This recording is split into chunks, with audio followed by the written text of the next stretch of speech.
Thank you, Dr. Campbell, for your presentation. Now we have Brother Sabil Ahmed presenting an introduction of our next speaker, Dr. Zakir Naik. Assalamu alaikum warahmatullah. It is my pleasure to introduce one of the best scholars of our time, Dr. Zakir Abdul Karim Naik, aged 34 years old. He is the president of Islamic Research Foundation, Bombay, India. Though a medical doctor with professional training, Dr. Zakir Naik is known as a dynamic international orator on Islam and comparative religion. Dr. Zakir Naik clarifies Islamic viewpoints and clears misconceptions about Islam based upon the Quran, Hadith, and other religious scriptures, as well as adhering to reason, logic, and scientific facts. He is popular for his critical analysis and convincing answers to challenging questions posed by audiences after his public talks.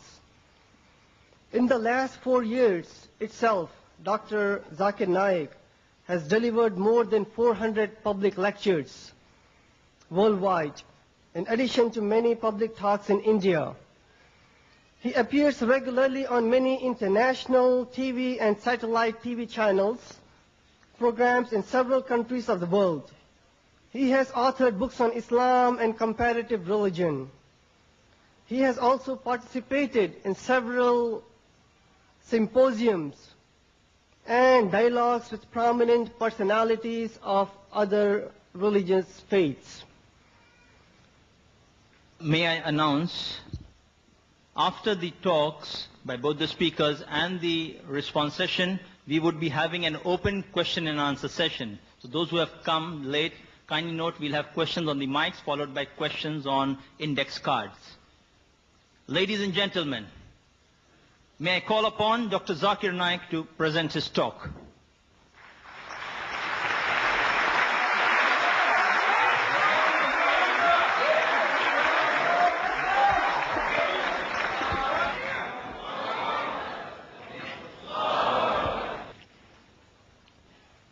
Alhamdulillah, wassalatu wassalam, ala rasulillah, wa ala ali wa sahbihi ajmain, amma ba'd. A'udhu billahi minash shaitanir rajim, bismillahir rahmanir rahim. Sanurihim ayatina fil afaqi, wa fi anfusihim, hatta yatabayyana lahum annahu al-haq, awalam yakfi bi rabbika, annahu ala kulli shay'in shaheed. Bismillahir rahmanir rahim. Rabbi shrah li sadri, wa yassir li amri, wahlul uqdatam min lisani yafqahu qawli. Respected Dr. William Campbell, Dr. Maracas, Dr. Jamal Badwi, Brother Samuel Noman, Dr. Muhammad Naik, my respected elders, and my dear brothers and sisters, I welcome all of you with the Islamic greetings. Assalamu alaikum wa rahmatullahi wa barakatuh.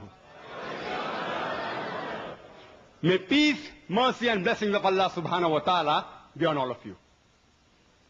The topic of today's dialogue is the Quran and the Bible in the light of science. The glorious Quran is the last and final revelation which was revealed to the last and final messenger, Prophet Muhammad, peace be upon him. For any book to claim that it is a revelation from Almighty God, it should stand the test of time. Previously, in the olden days, it was the age of miracles. Alhamdulillah. The Quran is the miracle of miracles. Later on came the age of literature and poetry. And Muslims and non-Muslims alike, they claim the glorious Quran to be the best Arabic literature available on the face of the earth. But today is the age of science and technology. Let us analyze whether the Quran is compatible or incompatible with modern science. Albert Einstein said, science without religion is lame, and religion without science is blind. Let me remind you that the glorious Quran is not a book of science, S-C-I-E-N-C-E. It's a book of signs, S-I-G-N-S. It's a book of ayats.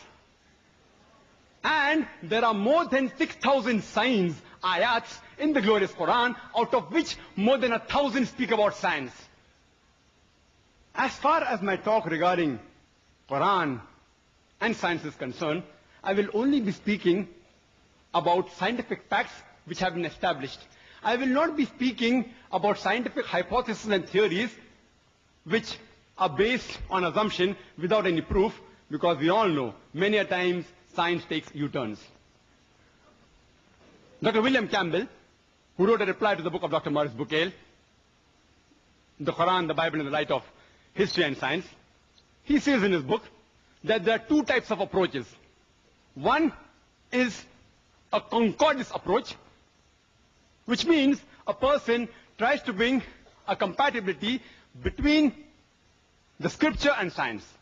And the other is the conflict approach, in which a person tries to bring a conflict between scripture and science, like how Dr. William Campbell has done very well.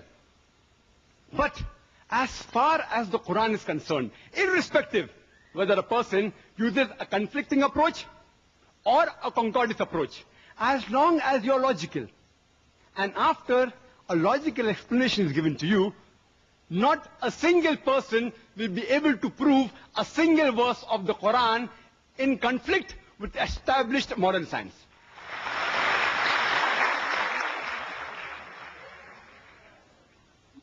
Dr. William Campbell has pointed out various alleged scientific errors in the Quran, and I'm supposed to actually refute in the rebuttal, but since he chose to speak first, I will be refuting a few points in my talk. I will reply to the major part of his talk, mainly dealing with embryology and with geology. The remaining, inshallah, I will try my level best to reply in the rebuttal. I have to do both. I can't do injustice to the topic. The topic is Quran and Bible in the light of science. I can't only speak about one scripture. Dr. William Campbell hardly spoke about one or 2 points about the Bible, which I shall deal with, inshallah. I will speak about both, inshallah. I want to do justice to the topic. As far as Quran and modern science is concerned, in the field of astronomy, the scientists, the astronomers, a few decades earlier, they described how the universe came into existence. They call it the Big Bang. And they said initially there was one primary nebula, which later on it separated with a Big Bang, which gave rise to galaxies, stars, sun, and the earth we live in. This information is given in a nutshell in the glorious Quran in Surah Anbiya, chapter 21, verse number 30, which says, Avalam yara lazina kafaru.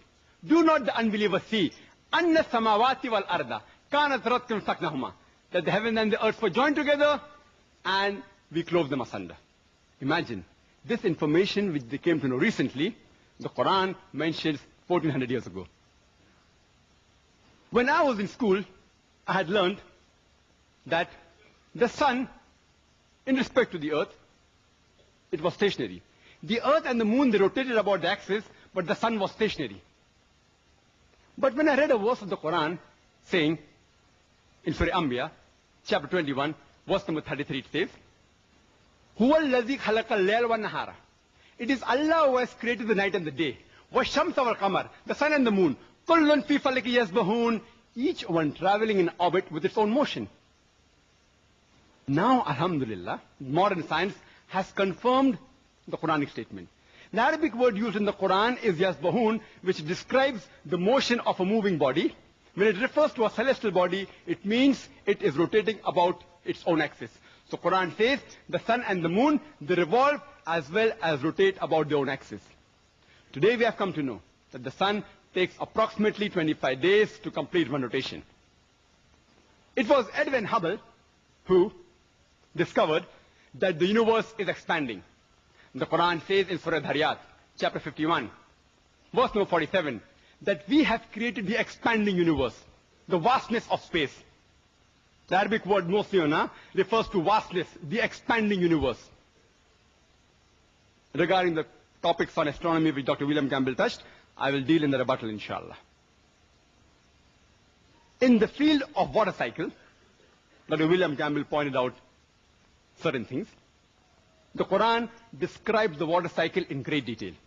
And Dr. William Campbell mentioned 4 stages. In his book he mentions 4A and B. The last one he didn't mention in the slide, I don't know why. It says that replenishing the water table, he missed out here, maybe because it's not mentioned in the Bible. He said there is not a single verse in the Quran which speaks about evaporation.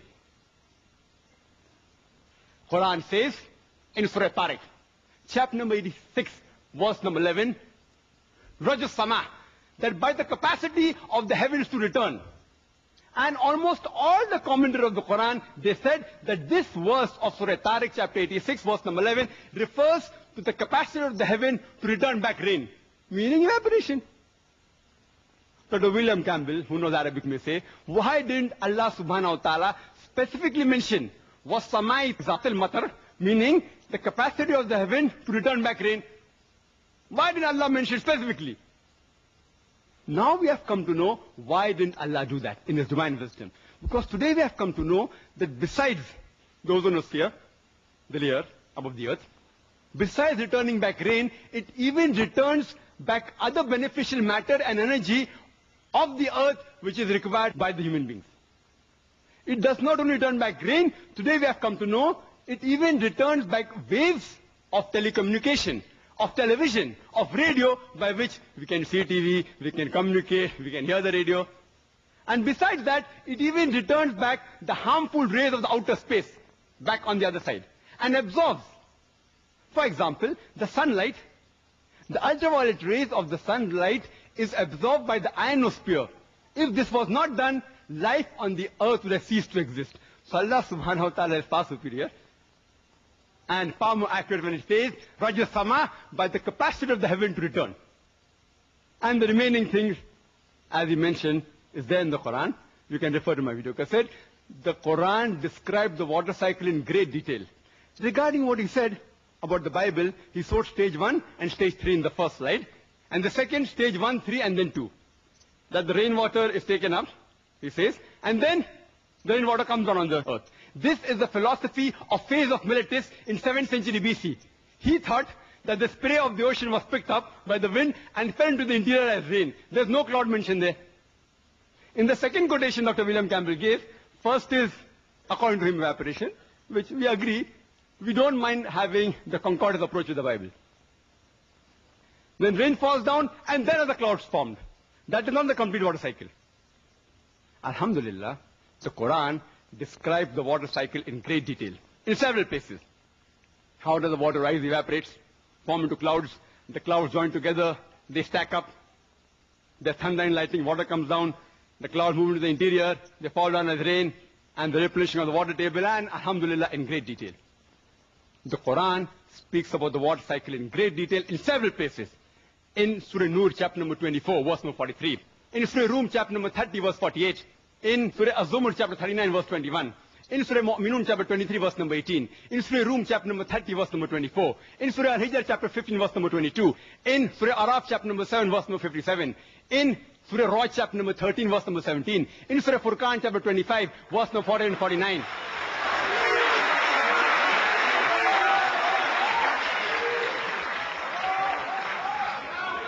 In Surah Fatir, chapter number 35, verse number 9. In Surah Yasin, chapter 36, verse number 34. In Surah Jasha, chapter 45, verse number 5. In Surah Qaf, chapter number 50, verse number 9. In Surah Waqia, chapter number 56, verse number 16 and 17. In several places. Surah Mulk, chapter 67, verse number 30. The glorious Quran speaks about the water cycle in great detail. Dr. William Campbell spent maximum time on embryology, about half his talk, quite a lot on geology, and touched on other 6 topics I've noted down. In the field of geology we have come to know today, the geologists they tell us that the radius of the earth is approximately 3,750 miles. And the deeper layers, they are hot and fluid and cannot sustain life. And the superficial part of the Earth's crust which we live on, it is very thin, hardly 1 to 30 miles. Some portions are thicker, but majority 1 to 30 miles. And there are high possibility that this superficial layer, the Earth's crust, it will shake. It is due to the folding phenomena which gives rise to mountain ranges, which gives stability to this earth. And Quran says in Surah Naba, chapter number 78, verse number 6 and 7, we have made the earth as an expanse, wal jabala autada, and the mountains as stakes. The Quran doesn't say mountains were thrown up as stakes. Mountains as stakes. Arabic word autad means stakes, meaning tent peg. And today we have come to know, in the study of modern geology, that mountain has got deep roots. This was known in the second half of the 19th century. And the superficial part that we see of the mountain is a very small percentage. The deeper part is within. Exactly like a stake, how it is driven in the ground. You can only see a small part on top, the majority is down in the ground. Or like a tip of the iceberg, you can see the tip on the top, and about 90% is beneath water. The Quran says, in Surah Ghashiyah, chapter 88, verse number 19, and Surah Naziyat, chapter number 79, verse number 32, wal jibala arsaha, and we have made the mountain standing firm on the earth. Made the mountain standing firm on the earth. Today, after modern geology has advanced, and Dr. William Campbell said that, by the theory of plate tectonics, it was propounded in 1960, which gives rise to mountain ranges. The geologists today do say that the mountains give stability to the earth. Not all geologists, but many do say. I have not come across a single geological book, and I challenge Dr. William Campbell to produce a single geological book, not his personal correspondence with the geologist. That doesn't carry weight. His personal correspondence with Dr. Keith Moore, documented proof. And if you read the book, The Earth, which is referred by almost all the universities in the field of geology, one of its authors by the name of Dr. Frank Press, who was the advisor to the former president of USA, Jimmy Carter, and was the president of the Academy of Sciences of USA. He writes in his book that the mountains are wedge-shaped, it has deep roots within, and he says that the function of the mountain is to stabilize the earth. And the Quran says, in Surah Anbiya, chapter number 21, verse number 31, in Surah Luqman, chapter 31, verse number 10, as well as in Surah Nahl, chapter number 16, verse number 15, that we have made the mountain standing firm on the earth, lest it would shake. With them and with you. The function of the mountain in the Quran is given to prevent the earth from shaking. Nowhere does the Quran say that the mountain prevents the earthquake. And Dr. William Campbell said, he writes in his book and even in the talk, that you find in the mountainous regions, there are various earthquakes, and mountains cause earthquake. Point to be noted, nowhere does the Quran say that mountains prevents earthquake. The Arabic word for earthquake, as Dr. William Campbell knows Arabic, is zilzal or zalzala. But the words used in these three verses I quoted, it is tamida. Tamida means to shake, to sway, to swing. And Quran says in Surah Luqman, chapter 31, verse number 10, as well as Surah Nahl, chapter number 16, verse 15, we have put on the earth mountain standing firm, lest it would shake with you. It is tamida bikum, shake with you, indicating if the mountain were not there, if you would have walked, if you would have moved, even the earth would have moved with you. If you would have swayed, even the earth would have swayed with you. And we know normally when we walk on the earth doesn't shake. And the reason for this is, according to Dr. Frank Press and Dr. Najjar, who's from Saudi Arabia, and he wrote a full book on geological concepts in the Quran, answering almost everything what Dr. William Campbell has said in detail. And Dr. William Campbell, in his book, he writes that if mountains prevent the shaking of the earth, then how come you find earthquake in the mountainous regions? I said, nowhere does the Quran say mountain prevents earthquake. Earthquake is zilzal. And if you see the definition in the Oxford Dictionary, it says, earthquake is due to conversion of the superficial crust of the earth due to release of compressed seismic waves, due to crack in the rock, or due to volcanic reaction. Quran speaks about Zalzala in Surah Zalzal chapter 99, but here it speaks about Tamida Bikum, to prevent the earth from shaking with you. And in reply to the statement that if mountains prevent earthquakes, how come you find earthquakes in mountainous region? The reply is that if I say that medical doctors, they prevent the sickness and disease in a human being, and if someone argues, if doctors prevent the sickness and diseases in a human being, how come you find more sick people in the hospital where there are doctors than at home where there are no doctors?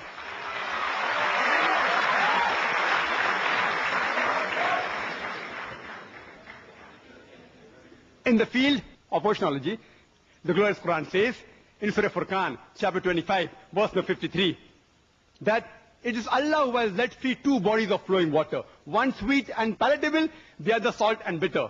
Though they meet, they do not mix. Between them there is a barrier which is forbidden to be trespassed. Quran says in Surah Rahman, chapter 55, verse number 19 and 20, Maraj al-Bahraini al-Takhyan, Bainahuma barzakhun la yabghiyan. It is Allah who has let free two bodies of flowing water. Though they meet, they do not mix. Between them there is a barrier which is forbidden to be trespassed. Previously, the commentators of the Quran wondered, what does the Quran mean? We know about sweet and salt water, but between them there is a barrier. Though they meet, do not mix. Today, after advancement of oceanology, we have come to know that whenever one type of water flows into the other type of water, it loses its constituents and gets homogenized into the water it flows. There is a slanting, homogenizing area which the Quran refers to as barzakh, unseen barrier. And this has been agreed upon by several scientists, even of America, by the name of Dr. Hay. He's an oceanologist. And Dr. William Campbell writes in his book that it is an observable phenomena. The fishermen of that time knew there were two types of water, salt and sweet. So Prophet Muhammad, during the expedition to Syria, he may have gone in the sea, or he might have spoken to these fishermen. Sweet and salt water is an observable phenomena, I agree. But people did not know that there was an unseen barrier until recently. The scientific point to be noted here is the barzakh, not the sweet and the salt water. In the field of embryology, Dr. William Campbell spent approximately half of his talk on that. Time will not permit me to reply to every small thing which are illogical. I'll just give a brief reply, which will be satisfactory, inshallah. And for more details, you can refer to my video cassette, Quran Modern Science, and my other cassettes on Quran and Medical Science.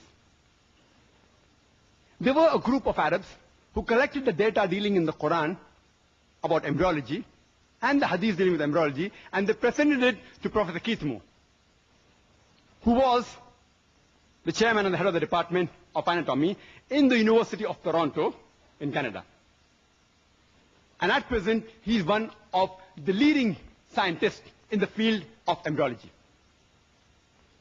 After reading the various translations of the Quran, he was asked to comment, and he said, most of the verses of the Quran and the Hadith are in perfect conformity with modern embryology. But there are a few verses which I cannot say that they are right.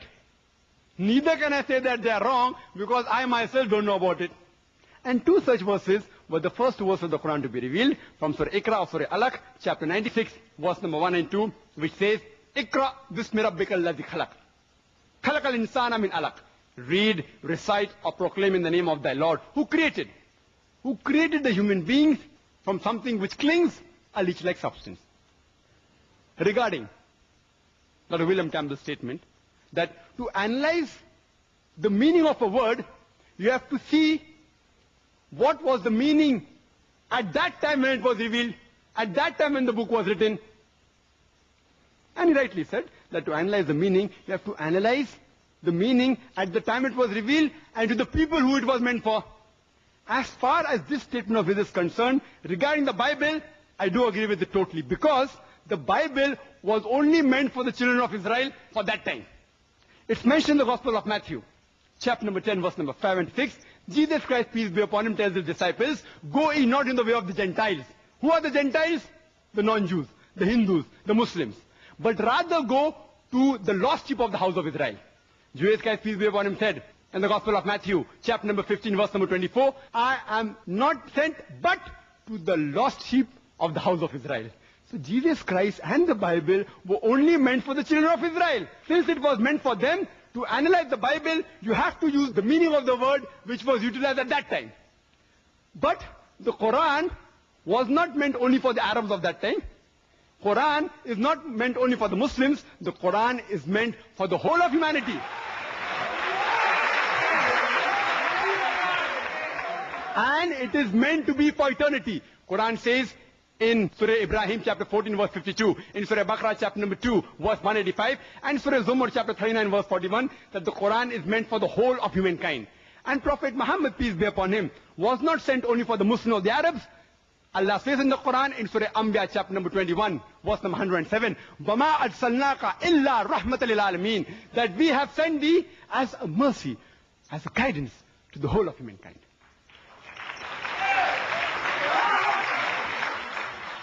So as far as the Quran is concerned, you cannot limit the meaning only for that time, because it is meant for eternity. So one of the meanings of alaka is leech-like substance or something which clings. So Professor Keith Moore said, I do not know whether the early stage of embryo looks like a leech. And he went in his laboratory and he analyzed the early stage of an embryo under a microscope and compared it with a photograph of a leech, and he was astonished at the striking resemblance.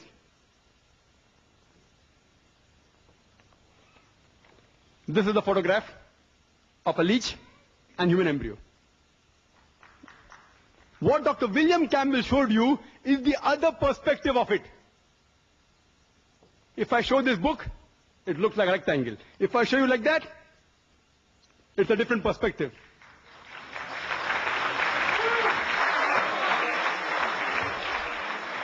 That diagram is given in the book. The diagram which you show on the slide is given there, and I'll deal with it inshallah. Professor Keith Moore, after about 80 questions were asked to him, he said, if you would have asked me these 80 questions 30 years ago, I would not be able to answer more than 50%, because embryology has developed recently in the past 30 years. He said this in the 80s. Now, do we believe in Dr. Keith Moore, whose statement is available outside in the foyer, if video cassettes are available? This is the truth, unknown haq, recorded statement. So will you believe Dr. William Campbell's personal conversation with Professor Keith Moore? Or the one mentioned in this book, with Islamic edition, as well as the photograph that I've shown to you. And in the video cassette available outside, you can see it. He makes those statements. So you have to choose which is more logical. Personal discussion with Dr. William Campbell, or his statement on video, like how Dr. William Campbell showed my video. 100% proof what I said. Moon is reflected light. I'll come to it later on. And whatever additional information he got from Quran and Hadith, it was incorporated later into this book, The Developing Human, the 3rd edition. And this book got an award for the best medical book written by a single author in that year. This is the Islamic edition that was put forward by Sheikh Abdul Majid Zindani and certified by Keith Moore himself. The Quran says in Surah Mu'minun, chapter 23, verse number 13, and Surah Hajj, chapter 22, verse number 5, and no less than 11 different places in the Quran, that the human beings have been made from a nutfah, a minute quantity of liquid. Like a trickle that's remaining in the cup, nutfah in Arabic, a very small quantity. Today we have come to know, in one seminal emission, in which there are several millions of sperm, only one is required to fertilize the ovum. The Quran refers as nutfah. Quran says in Surah Sajda, chapter 32, verse number 8, we have created the human beings from solala. That means the best part of a whole. The one sperm which fertilizes the ova, out of the millions of sperm, the Quran refers to as sulala, best part of the whole. And Quran says in Surah Insan, chapter 76, verse number 2, we have created the human beings from nutfatun amshaj, a minute quantity of mingled fluid, referring to the sperm as well as the ovum. Both are required for the fertilization. The Quran describes the various embryological stages in great detail, of which the slides was shown to you. Dr. William Campbell, he helped me to complete this topic. It's mentioned in Surah Mu'minun, chapter 23, verse number 12 to 14. The translation is that we have created the human beings from a nutfa, a minute quantity of liquid, then placed it in a qarar-e-makin, a place of security. Then we made it into an alaqa, a leech-like substance, something which clings, a congealed clot of blood. Then we made that alaqa into a mudga, a chewed-like lump. Then we made the mudga into idama, bones. Then clothed the bones with flesh. Then we made it a new creature. Blessed be Allah, who's the best to create. These three verses of the Quran speak about the various embryological stages in great detail. First, the nutfa, placed in a place of security, made into an alaqa. Alaqa has got three meanings. One is something which clings. And we know that in the initial stages, the embryo clings to the uterine wall and continues clinging till the end. Point number two, that it also means a leech-like substance. And as I discussed earlier, the embryo in the initial stages does look like a leech. Besides looking like a leech, it also behaves like a leech. It receives its blood supply from the mother, like a bloodsucker. And the third meaning, which Dr. William Campbell objected to, that is the right meaning, the congealed clot of blood, and that's why Quran has a scientific error. And I do agree with him that Dr. William Campbell didn't agree. He said, how can it mean a congealed clot of blood? Because this is the case, and the Quran is wrong. I'm sorry to say, Quran is not wrong. Dr. William Campbell, with due respect to him, he's wrong. Because today, after advancement of embryology, even Dr. Keith Moore, he says that in the initial stages, the embryo, besides looking like a leech, also looks like a congealed clot of blood. Because in the initial stages of the stage of alaqa, 3 to 4 weeks, the blood is clotted within closed vessels. And Dr. William Campbell made it easy for me. He showed you a slide.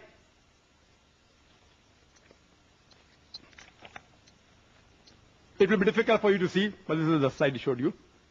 This is exactly what Professor Keith Moore said looks like a clot, in which the blood is clotted within closed vessels, and during the third week of the embryo, the blood circulation doesn't take place. It starts later on. Therefore, it assumes the appearance of a clot. And even if you observe the conceptus, that's after abortion takes place, you can see it looks like a clot.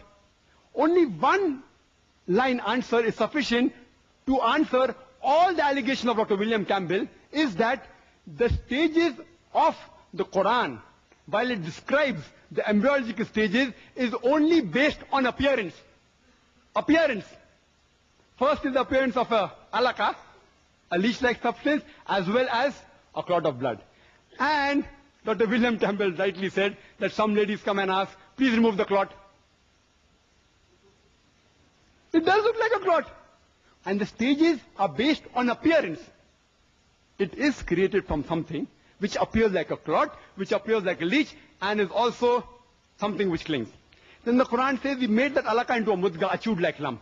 Professor Keith Moore took plaster seal and bit between his teeth to make it look like a mudga. The teeth mark resembled the somites. Dr. William Campbell said, when the alaqa becomes a mudga, the clinging is yet there. It is there till 8.5 months. So, the Quran is wrong. I told you in the beginning, the Quran is describing the appearance. The leech-like appearance and the clot-like appearance is changed to the chewed-like appearance. It yet continues to cling till the end, there's no problem. But the stages are divided on appearance, not on the function. Later on, Quran says, we made the mudga into izama, bones. Then clothed the bones with flesh. Sir William Campbell said, and I do agree with him, that the precursors of the muscles and the cartilages, that is the bones, they form together. I agree with that. Today embryology tells us that the primordia of the muscles and the bones, they form together between the 25th and the 40th day, which the Quran refers to as the stage of mudga. But they are not developed. They are not developed. Later on, at the end of the 7th week, the embryo takes form of human appearance, then the bones are formed. Today modern embryology says the bones are formed after the 42nd day. And it gives an appearance of a skeletal thing. Even at this stage when the bones are formed, the muscles aren't formed. Later on, after the 7th week and the starting of 8th week, are the muscles formed. So Quran is perfect in describing first alaka, then mudga, then izaman, then clothed with flesh. And when they form, the description is perfect. And Professor Keith Moore said that the stages that how it is described in modern embryology, stage 1, 2, 3, 4, 5, it's so confusing. The Quranic stage on embryology, describing on the basis of appearance and the shape, is far more superior. Alhamdulillah. Therefore he said that I have no objection in accepting that Prophet Muhammad is the messenger of God and that this glorious Quran has to be a divine revelation from Almighty God. It's mentioned in Surah Nisa, chapter number 4, verse 56. It speaks about pain. Previously, the doctors, they thought that the brain was only responsible for feeling of pain. Today we have come to know, besides the brain, there are certain receptors in the skin which are responsible for feeling of the pain, which we call as pain receptors. Quran says in Surah Nisa, chapter 4, 56, that as to those who reject our signs, we shall cast them into the hellfire, and as often as their skins are roasted, we shall give them fresh skin so that they shall feel the pain. Indicating there is something in the skin which is responsible for feeling of pain, which the Quran refers to as pain receptors. Professor Taglata Kashan, who is the head of the Department of Anatomy in Chiang Mai University in Thailand, only on the basis of this one verse, he proclaimed the Shahada in the 8th Medical Conference in Riyadh and said, La ilaha illallah Muhammad Rasulullah, that there's no God but Allah and Prophet Muhammad, peace be upon him, is the messenger of Allah. I started my talk by quoting the verse of the glorious Quran from Surah Fussilat chapter 41 verse 53, which says, Sanurihim ayatina fil afaqi wa fi anfusihim hatta yatabayyana lahum annahu al-haq awalam yakfi bi rabbika annahu ala kulli shay'in shaheed, that soon we shall show them our signs in the furthest region of the horizons and into their soul until it is clear to them that this is the truth. This one verse was sufficient to prove to Dr. Taglata Kashan that Quran is a divine revelation. Some may require 10 signs. Some may require 100. Some, even after 1,000 signs are given, they will not accept the truth.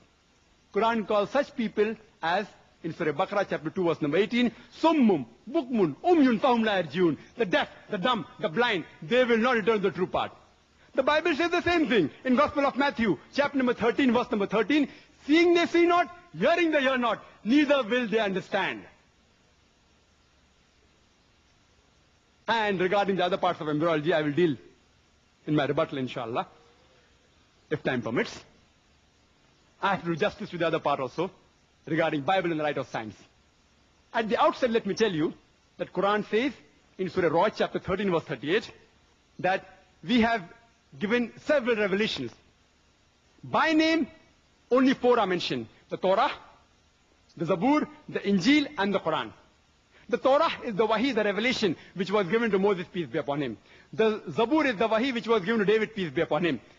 The Injil is the Wahi, the revelation, which was given to Jesus, peace be upon him. And Quran is the last and final revelation, which was given to the last and final messenger, Prophet Muhammad, peace be upon him. Let me make it very clear to everyone that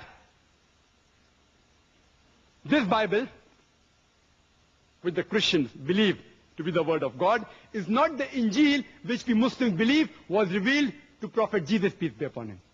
This Bible, according to us, it may contain the words of God, but it also contains words of prophets, words of historians. It contains absurdities, obscenity, as well as innumerable scientific errors. If there are scientific points mentioned in the Bible, there are possibilities. Why not? It may be part of the word of God in the Bible. But what about the scientific errors? What about the unscientific portion? Can you attribute this to God? I want to make it very clear to my Christian brothers and sisters. The purpose of my presentation on Bible and science is not to hurt any Christian's feeling. If while presenting, if I hurt your feelings, I do apologize in advance. The purpose is only to point out that a God's revelation cannot contain scientific errors. As Jesus Christ, peace be upon him, said, search ye the truth, and the truth shall free you. You have the Old Testament, you have the New Testament. Now you should follow the last and final testament, which is the glorious Quran.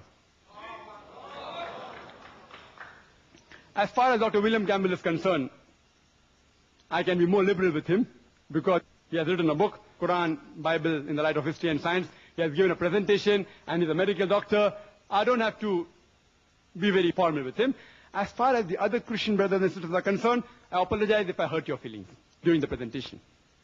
Let's analyze what does the Bible say about modern science.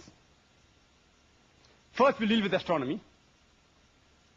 The Bible speaks about the creation of the universe. In the beginning, first book of Genesis, first chapter, it's mentioned. It says, Almighty God created the heavens and the earth in 6 days, and talks about an evening and a morning, referring to a 24-hour day. Today, scientists tell us that the universe cannot be created in a 24-hour period of 6 days. Quran too speaks about 6 ayyams. The Arabic word singular is yom, plural is ayyam. It can either mean a day of 24 hours or it is a very long period, an eon, an epoch. Scientists say we have no objection in agreeing that the universe, it could have been created in 6 very long periods. Point number 2. Bible says in Genesis chapter number 1, verse 3 and 5. Light was created on first day. Genesis chapter 1, verse 14 to 19. The cause of light, stars, and the sun, etc., was created on 4th day. How can the cause of light be created on the 4th day later than the light which came into existence on the first day? It's unscientific. Further, the Bible says, Genesis chapter 1, verse 9 to 13, earth was created on the 3rd day. How can you have a night and day without the earth? The day depends upon the rotation of the earth. Without the earth created, how can you have a night and day? Point number 4. Genesis chapter number 1, verse 9 to 13 says, earth was created on 3rd day. Genesis chapter 1, verse 14 to 19 says, the sun and the moon was created on the 4th day. Today, science tells us that earth is part of the parent body, the sun. It cannot come into existence before the sun.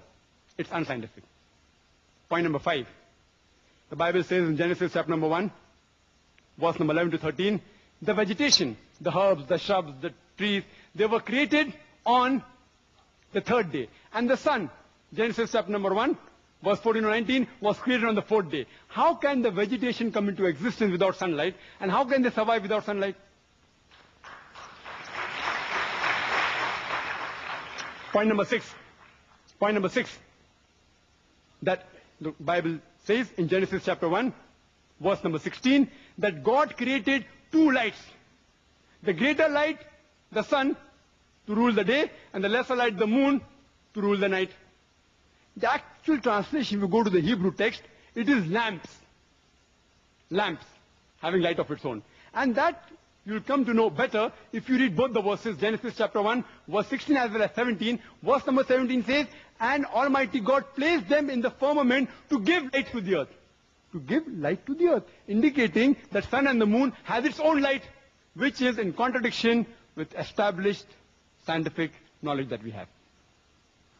There are certain people who try and reconciliate and say that the 6 days mentioned in the Bible, it actually refers to epochs like the Quran, long period, not 624 days.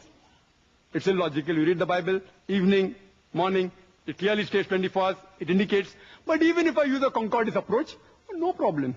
I agree with your illogical argument. Yet, they will only be able to solve the first scientific error of 6 days creation, and second, that 1st day light and 3rd day earth. The remaining 4, yet they cannot solve. Some further say that if it's a 24 period, why can't the vegetables survive for 124 day without sunlight? You say, fine. If you say that, the vegetables were created before the sun and can survive for 124 days, I have got no objection. But you can't say the days mentioned are 24s as well as epochs. You can't have the cake and eat it both.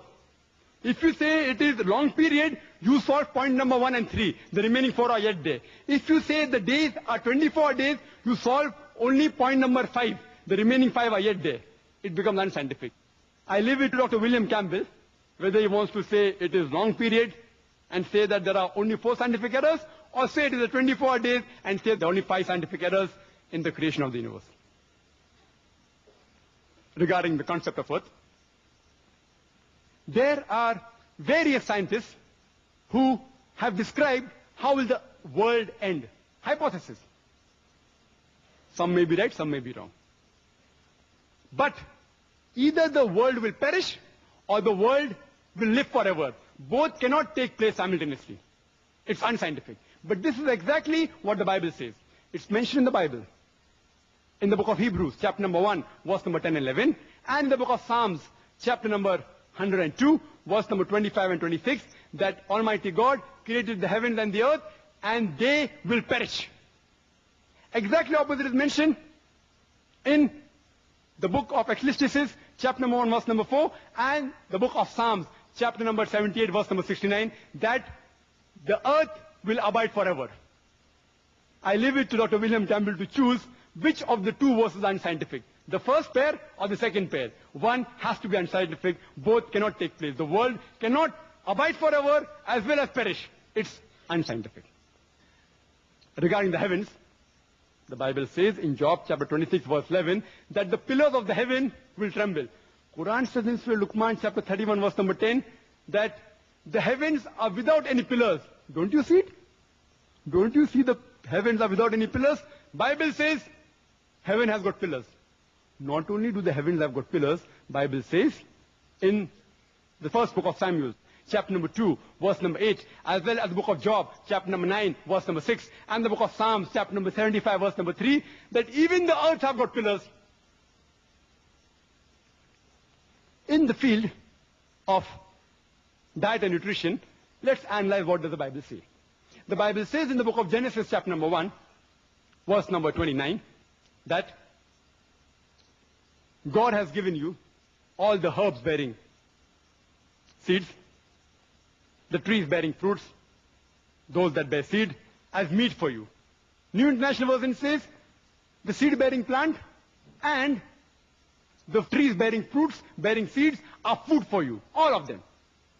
Today, even a layman knows that there are several poisonous plants like wild berries, strychnine, datura, plants containing alkaloid, oleander, buckipod, that which if you ingest, if you eat, there are high possibilities you may die. How come the creator of the universe and human beings doesn't know that if you have these plants you will die? I hope Dr. William Campbell doesn't give this vegetarian diet to his patients. The Bible has a scientific test how to identify a true believer. It's mentioned in the Gospel of Mark, chapter number 16, verse number 17 and 18. It says that there will be signs for true believers, and among the signs, in my name, they shall cast out devils. They shall speak foreign tongues, new tongues. They shall take up serpents.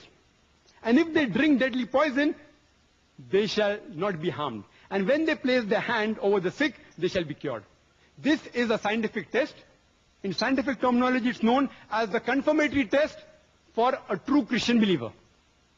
In the past 10 years of my life, I have personally interacted with thousands of Christians, including missionaries. I have not come across a single Christian who has passed this confirmatory test of the Bible. I have not come across a single Christian who took poison. I have not come across any who took poison and who has not died. And in scientific terminology, this is also called as a falsification test. That means if a false person tries and does this test, takes poison, he will die. And a false person will not dare attempt this test. If you are not a true Christian believer, You will not dare attempt this test. Because if you try and attempt the falsification test, you will fail. So, a person who is not a true Christian believer will never attempt this test.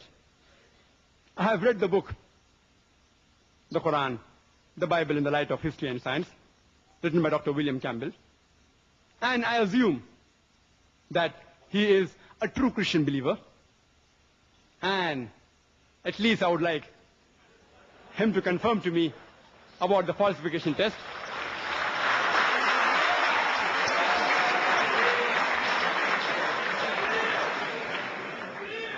Please be rest assured. Please be rest assured. I will not ask Dr. William Campbell to have deadly poison because I don't want to jeopardize the debate. What I'll do, I will only ask him to speak in foreign tongues, in new languages. And as many of you may be aware, that India is a land which has more than 1,000 languages and dialects. Only thing I request him is to say these 3 words, 100 rupees, in the 17 official languages. There are only 17 official languages in India. And to make it easier for Dr. William Campbell, I've got a 100 rupee note. And this has all the 17 languages mentioned here. Besides English and Hindi, I will help him. I'll give him a beginning. 100 rupiya in Hindi. The remaining 15 languages are here. I'll request him to read. I know the test says they will speak foreign languages on their own, without help of reading. But I want to make the test easier. I want to see someone passing the test. I have not seen anyone. So if he can't say it on his own or from his memory, at least read it. I don't mind. I will accept it. And I request the chairperson to give it to Dr. William Campbell. He has his rebuttal. 15 languages, 100 rupiya, 3 words only. What does the Bible say regarding hydrology? Bible says in Genesis, chapter number 9, verse number 13 to 17, that after God, at the time of Noah, submerged the world by flood, and after the flood subsided, he said, I put up a rainbow in the sky as a promise to the humankind never to submerge the world again by water. To the unscientific person, it may be quite good. Oh, rainbow is a sign of Almighty God, never to submerge the world by flood again. But today we know very well that rainbow is due to the refraction of sunlight with rain or mist. Surely there may have been thousands of rainbows before the time of Noah, peace be upon him. To say it was not there before Noah's time, you have to assume that the law of refraction did not exist, which is unscientific. In the field of medicine, the Bible says, in the book of Leviticus, chapter number 14, verse number 49 to 53, it gives a novel way for disinfecting a house from plague of leprosy. Disinfecting a house from plague of leprosy. It says that take 2 birds, kill 1 bird, take wood, scarlet, hyssop, and the other living bird, dip it in water, and under running water, later on, sprinkle the house 7 times with it. Sprinkle the house with blood to disinfect against plague of leprosy? We know blood is a good media of germ, bacteria, as well as toxin. I hope Dr. William Campbell doesn't use this method of disinfecting the OT, the operation theater. It's mentioned in the book of Leviticus, chapter number 12, verse number 1 to 5. And we know medically that after a mother gives birth to a child, the postpartum period, it is unhygienic. To say it's unclean religiously, I've got no objection. But Leviticus chapter number 12, verse number 1 to 5 says that after a woman gives birth to a male child, she will be unclean for 7 days. And the period of uncleanness will continue for 33 days more. If she gives birth to a female child, she'll be unclean for 2 weeks, and the period of uncleanness will continue for 66 days. In short, if a woman gives birth to a male child, a son, she is unclean for 40 days. If she gives birth to a female child, a daughter, she is unclean for 80 days. I would like Dr. William Campbell to explain to me scientifically, how come a woman remains unclean for double the period if she gives birth to a female child as compared to a male child?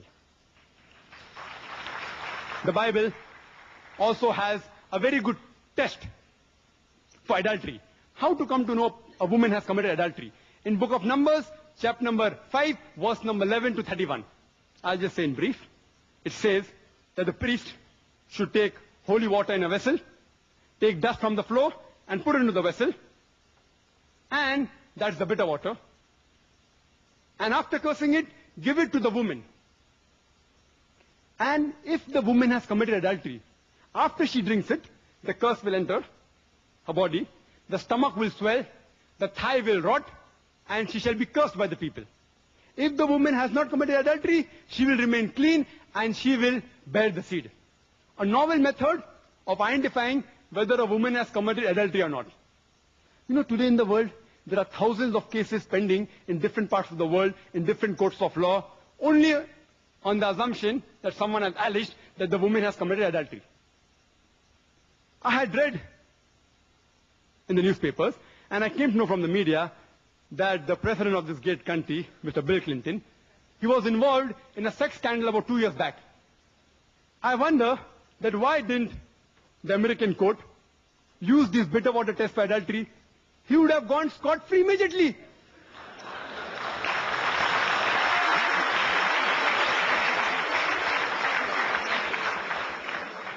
Why didn't the Christian missionaries of this great country, especially those who are in the medical field, like my respected Dr. William Campbell, use this bitter water test to bail out their president immediately? Mathematics is a branch which is closely associated with science, with which you can solve problems, etc. There are thousands of contradictions in the Bible. Hundreds deal with mathematics. I'll just touch on few of them. It's mentioned in Ezra chapter number 2, verse number 1, and Nehemiah chapter number 7, verse number 6, the context, that when the people returned from exile from Babylon, when King Nebuchadnezzar of Babylon, when he released the men from Israel, they came back from captivity, and the list of the people are given. The list is given in Ezra chapter number 2, verse number 2 to 63, and Nehemiah chapter number 7, verse number 7 up to 65. The list is given with the names as well as number of people released. In these 60 verses, there are no less than 18 times the name is exactly the same, but the number is different. There are no less than 18 contradictions in less than 60 verses of these two chapters.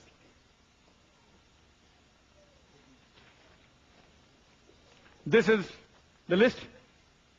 I don't have time to run through the list. There are no less than 18 different contradictions in less than 60 verses.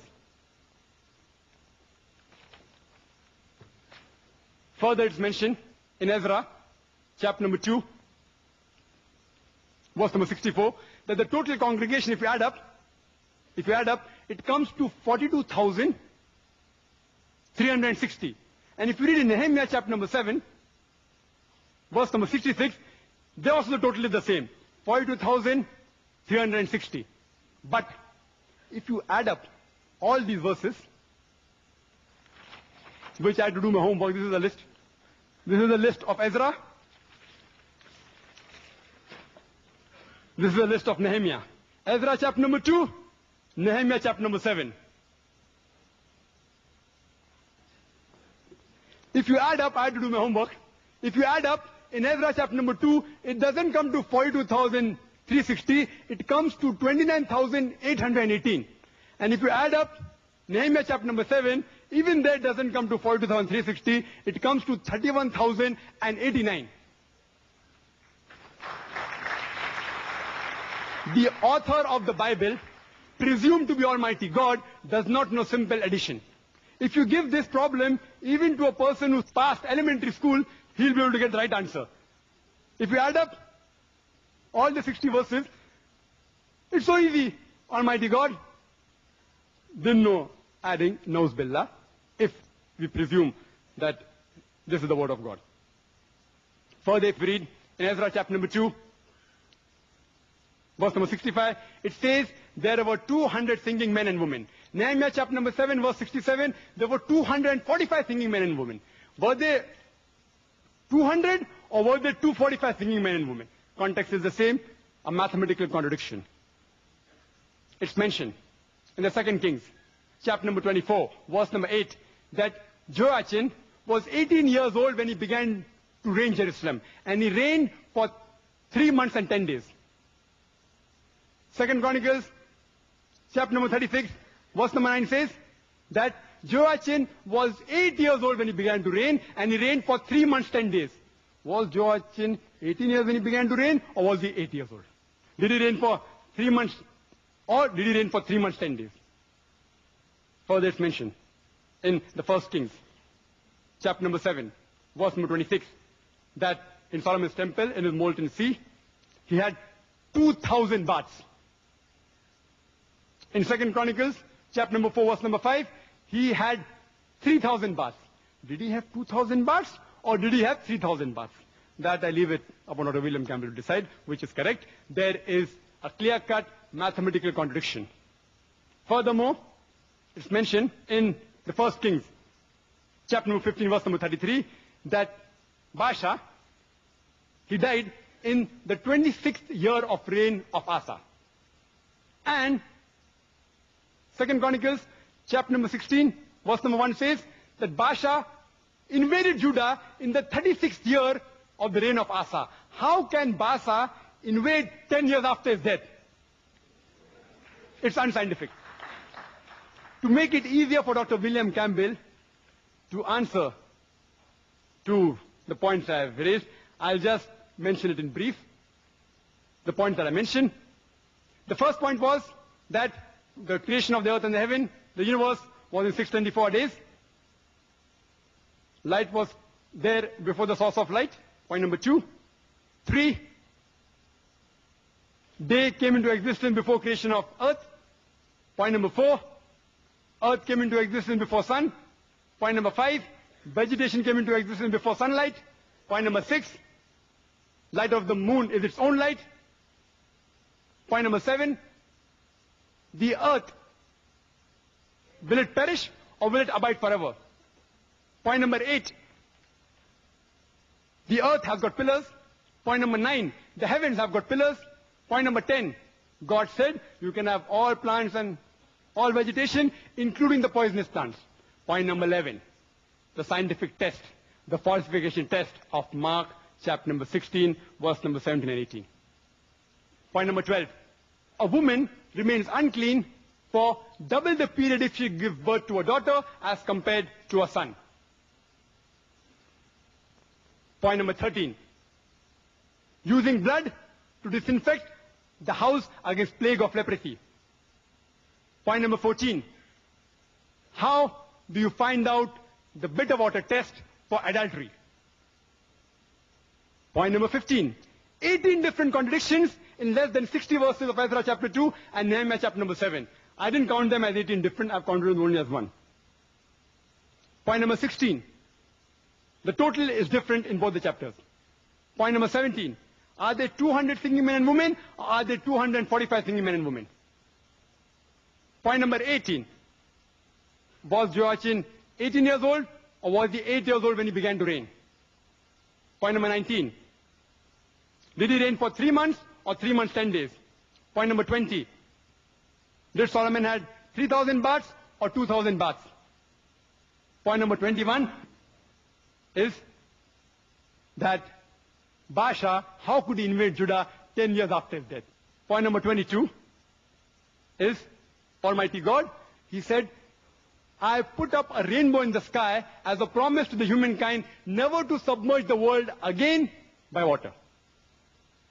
I have listed only 22 out of the hundreds available unscientific points in the Bible, scientific errors, and I request Dr. William Campbell to answer them, and irrespective whether he uses the concordance approach or the conflict approach, as long as he is logical, he will never be able to prove scientifically all these 22 aspects I have told him.